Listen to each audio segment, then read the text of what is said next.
Just watch where you're going, all right? Look, if you can't handle a crowd, you should turn around now. It doesn't get any better down there. The wind whistled her words into an updraft and whisked them away toward the lake, where barges were moving into formation for the midnight fireworks show. Sophie burrowed her chin into her collar, mashed a hand into her injured shoulder. Applying pressure would stop the bleeding. She'd read that, too, and turned east onto Grand Avenue, into the thickening mass of humanity. She passed a coffee shop, and a sushi restaurant, and a store selling fuzzy slippers for half off. "Only one shopping day left in the year," a sign in the window warned. She wanted to burst in and holler for the saleswoman to call the police before he found her again. But that would only put Sophie in more danger. A policeman couldn't protect her. Not from him. He would track her all the way to the station if he had to, just like he had been following her around the city for weeks. A month ago, Sophie had discovered fingerprint smudges on the glass of her second-floor dormitory window. Fingerprints on the outside, right beside a sticky smear that her roommate had guessed was probably semen. And just last week, when she'd met her study group at the library, Sophie had excused herself to use the ladies' room and returned not 6 minutes later to find someone had tampered with her backpack. She was 100% positive of this. Sophie always pulled the 2 zipper sliders to the far right side of her bag. She never closed them together at the top, not since Steve Barrino had come up behind her in 10th grade, hooked his thumb into the small gap between the sliders, and in a single yank spilled a week's supply of tampons onto the cafeteria floor.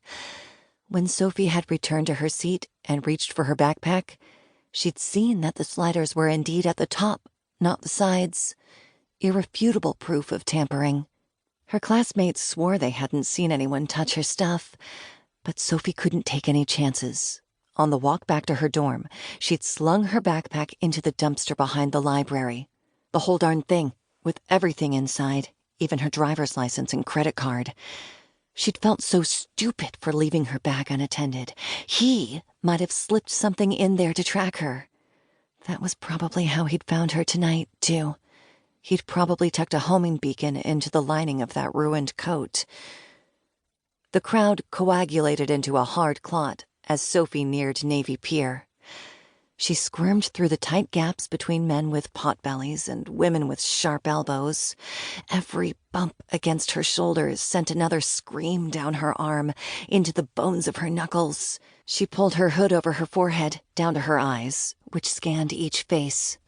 If he caught up with her here, in this hardening tumor of bodies metastasizing at the base of the Ferris wheel, she'd have nowhere to run. He'd brush up against her, close enough to smell her hair, slip a hand around the small of her back, and run his screwdriver straight into her navel like it was a keyhole. Her legs would give out, but she wouldn't fall. The knot of other bodies would hold her up. She'd exhale her last foggy breath into the cold night and die standing up, pinched by the throng. The thought made her shudder. She wished she was home, in her pink bedroom above her father's study, listening to Celine and Mariah and Snoop Doggy Dogg, but only on her Walkman so Daddy couldn't hear the songs with the bad words.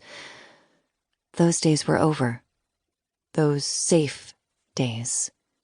Sophie was a woman of the city now, with important stuff to do. She was intelligent and fearless, and she needed to grow the F up. So no, she wouldn't let him get her. Not tonight. She had safety in numbers crammed inside the zebra herd with its dizzying protective stripes. If you suspect you're in danger or being stalked, find a crowd, Mom had taught her. Perverts and thugs don't like a bunch of beady little eyeballs fixed on them. They operate in shadowy alleyways and back seats.